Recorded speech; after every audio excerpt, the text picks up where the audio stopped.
Burkina Faso shuts off grain supply to Ghana. What's really happening? This situation goes beyond just trade. It's about food security, economic independence, and how African nations can take charge of their resources. Did you know that Burkina Faso has officially restricted grain exports to Ghana? Even more interesting, President Ibrahim Traore recently reminded Ghanaian traders to respect this ban and follow the law.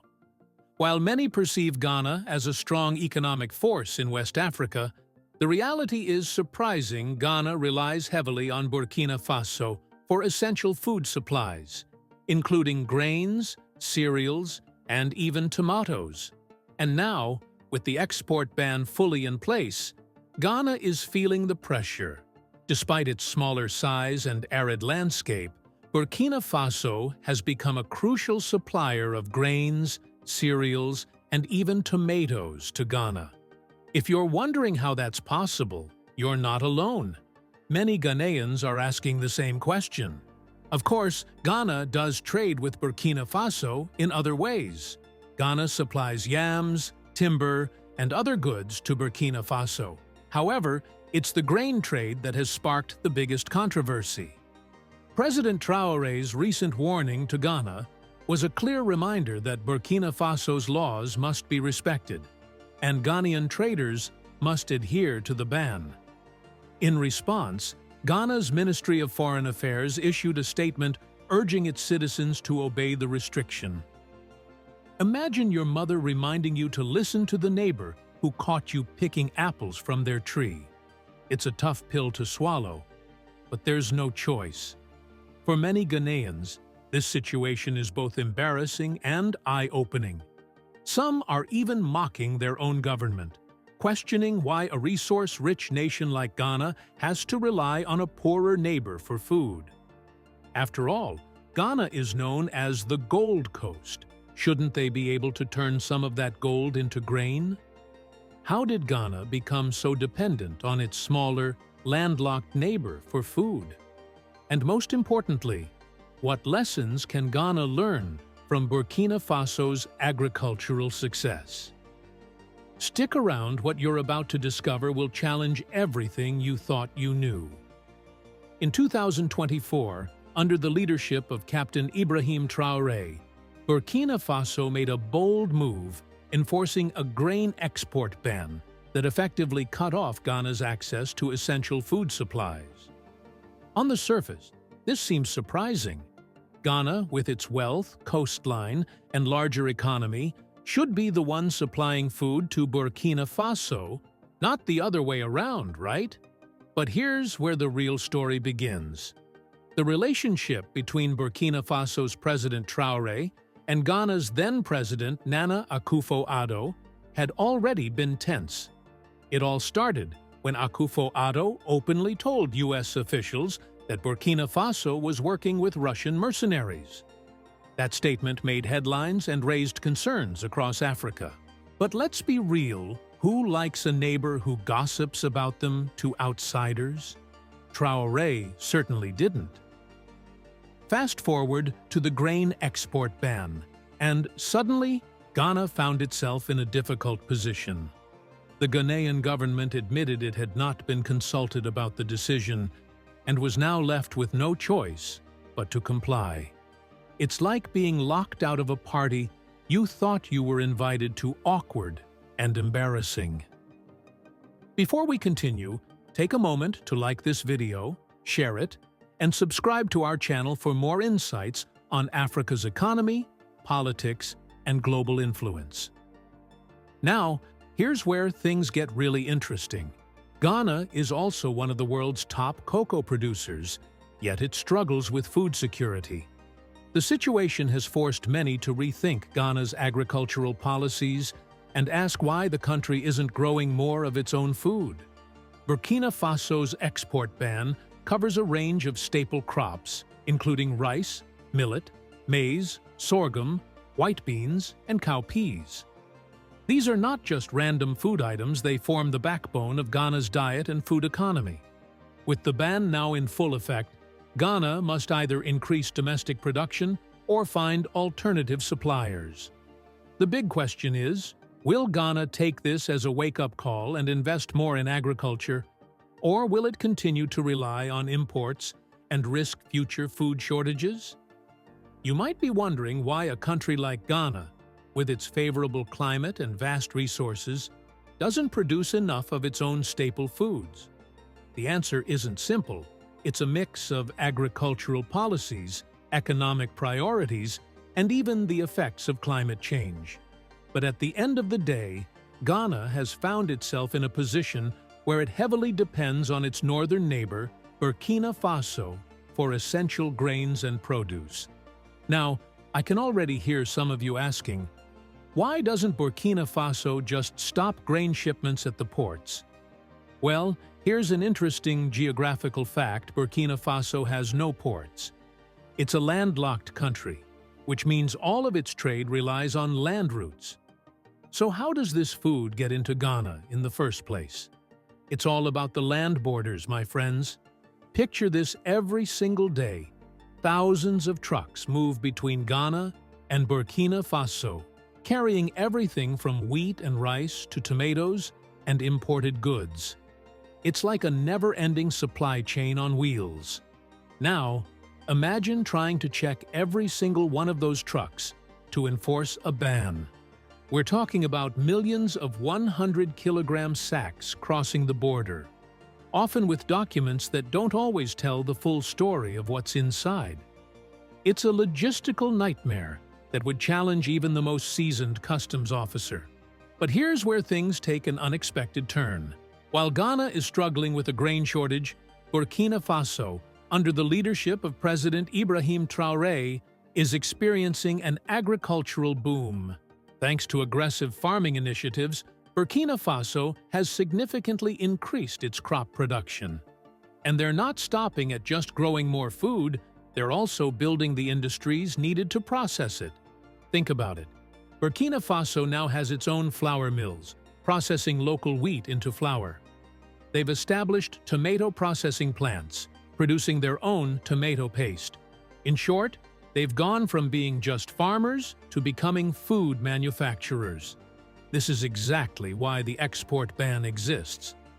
Instead of sending raw grains to Ghana, Burkina Faso is keeping its food at home to support its growing industries and ensure food security for its own people. Now, I know some of you might be thinking, but isn't it un-African to deny food to your neighbors? And you have a point. African solidarity has always been about supporting each other in times of need. But here's the harsh reality. When you're still building your own self-sufficiency, sometimes you have to make tough choices. It's like the safety instructions on an airplane: secure your own oxygen mask before helping others. So, what's the lesson here for Ghana and other African nations? Maybe it's time for Ghana's new president, John Mahama, to take a page from Traoré's book and lead his own agricultural revolution. Ghana has the resources, the land, and the potential. What it needs now is the political will to turn agriculture into a powerhouse industry, rather than a sector that relies so heavily on imports. And let's be honest, there's something almost ironic about this whole situation. Ghana, widely seen as one of West Africa's economic success stories, is now relying on its poorer landlocked neighbor for basic food supplies. It's like discovering that the school bully is actually borrowing lunch money from the kid he used to pick on. A humbling reality, isn't it? But now, we want to hear from you. Do you think Burkina Faso is justified in enforcing this ban? Should Ghana have seen this crisis coming and done more to prepare? And what can other African nations learn from this situation? Regardless of where you stand on this debate, one thing is clear: Ibrahim Traoré is making waves. Love him or hate him, he has transformed Burkina Faso from an overlooked country into an agricultural force to be reckoned with. He's standing up to bigger economies and making it clear that his priority is his people. It's a bold, strategic move that has sparked discussions across the continent. But beyond just this trade conflict, this situation sheds light on a bigger issue: food security in West Africa. It highlights the need for African nations to invest in their agricultural sectors, reduce reliance on imports, and build resilient food systems that can withstand challenges like climate change, political instability, and economic pressures. And let's not forget the Burkinabe farmers at the heart of this success story. Despite tough weather conditions, limited resources, and political uncertainty, they've managed to not only feed their own country, but also produce enough to export. That's no small achievement. It's a testament to their resilience and hard work. Of course, with success comes new challenges. As Burkina Faso expands its agricultural production and processing industries, it will have to navigate complex trade agreements, maintain quality standards, and compete in global markets. Producing enough food for domestic consumption is one thing. Building a sustainable, competitive agricultural export industry is another. And then there's the environmental factor. With increased farming and food processing, how will Burkina Faso ensure that its agricultural boom doesn't come at the cost of its land and natural resources? What impact will Burkina Faso's push for increased agricultural production have on its already fragile environment? Could this drive for higher yields lead to deforestation, soil depletion, or even water shortages? These are crucial challenges that Traoré and his administration must tackle to ensure that this agricultural transformation remains sustainable in the long run. Development at the cost of environmental damage could be a dangerous trade-off, and finding a balance will be key. Now, let's talk about the everyday people. How does this export ban affect them? It's a question that gets right to the heart of the issue. On one hand, keeping more food within Burkina Faso could lower prices for local consumers, making staple goods more affordable for the average person. But for Burkinabe farmers who have long depended on selling their produce to Ghana, this restriction could mean financial hardship. Many of them have built their livelihoods around cross-border trade, and losing that market overnight could be devastating. On the Ghanaian side, things don't look much better. A sudden drop in grain imports could cause food prices to spike, hitting low-income families the hardest. And let's not forget the traders, truckers, and middlemen whose businesses rely on the steady movement of goods between the two countries. They are now caught in the middle of a political and economic standoff, uncertain about what the future holds. But could there be a hidden opportunity within this crisis? Perhaps this ban is the wake-up call Ghana needs to rethink its agricultural policies. Could this situation inspire a new generation of Ghanaian farmers to step up, cultivate more land, and reduce the country's dependence on external food sources? Time will tell, but it's certainly a possibility worth considering. Taking a step back, let's look at the bigger picture. What does this mean for West African regional integration? The Economic Community of West African States, ECOWAS, was created to promote economic cooperation and open trade among member nations. But when one country imposes restrictions that directly impact another, it raises serious questions about the effectiveness of such regional organizations. Should ECOWAS intervene and mediate between Burkina Faso and Ghana? Could it broker a deal that ensures food security for Ghana while respecting Burkina Faso's economic ambitions? It's a scenario that could test the true strength of regional diplomacy. Now, as we wrap up, let's return to Ibrahim Traoré.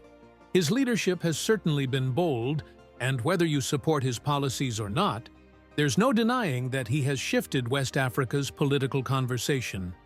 He has positioned Burkina Faso as a nation that prioritizes its own development first, refusing to bow to external pressures. Love him or hate him, Traoré has made Burkina Faso impossible to ignore. So what happens next? Will Ghana scramble to find new sources of grain imports, or will it finally invest in strengthening its agricultural sector? Will Burkina Faso's agricultural success continue, or will it face unforeseen challenges? And what ripple effects will this conflict have on the political and economic landscape of West Africa? These are the questions we'll be watching closely in the coming months and years, and you can count on us to keep you updated. But before we go, let's reflect on one final thought. This situation highlights just how interconnected our world has become. A decision made in Ouagadougou can affect food prices in Accra. A political move in Ghana can shift trade dynamics across an entire region. Even a landlocked country is not an island when it comes to economics and diplomacy. This grain dispute is not just about food, it's about power, self-sufficiency, and the evolving relationships between African nations. In the world of global trade, today's supplier can become tomorrow's dependent, and vice versa. It's a delicate dance between strategy, economics, and political willpower. As always, thank you for tuning in and engaging in these important discussions. Let us know your thoughts in the comments. Do you think Burkina Faso is making the right move? Should Ghana have been better prepared? And what does this situation mean for the future of Africa's food security? Don't forget to like, share, and subscribe to stay updated on the latest geopolitical developments. We'll see you in the next video.